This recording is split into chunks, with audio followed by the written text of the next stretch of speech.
In today's video, I'm going to teach you how to sell your Lloyds Banking Group shares online. If you're ready to sell your Lloyds Banking Group shares, the process is straightforward and I'll walk you through it clearly from start to finish. First, sign into your online share dealing account with the provider that holds your shares. For many UK investors, that will be Lloyds Bank Share Dealing or Equiniti ShareView. Make sure you're logging into the correct account if you have more than one, and ensure your connection is secure before you proceed.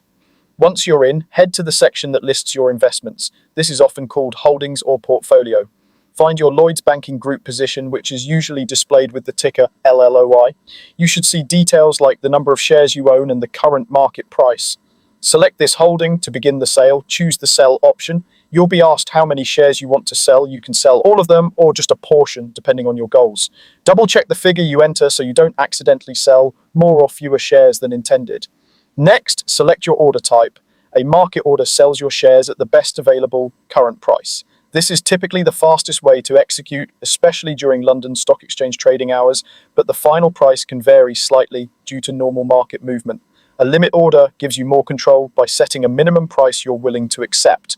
If the market reaches your limit price, your order can be filled. If it doesn't, the order may remain open or expire based on your broker's settings.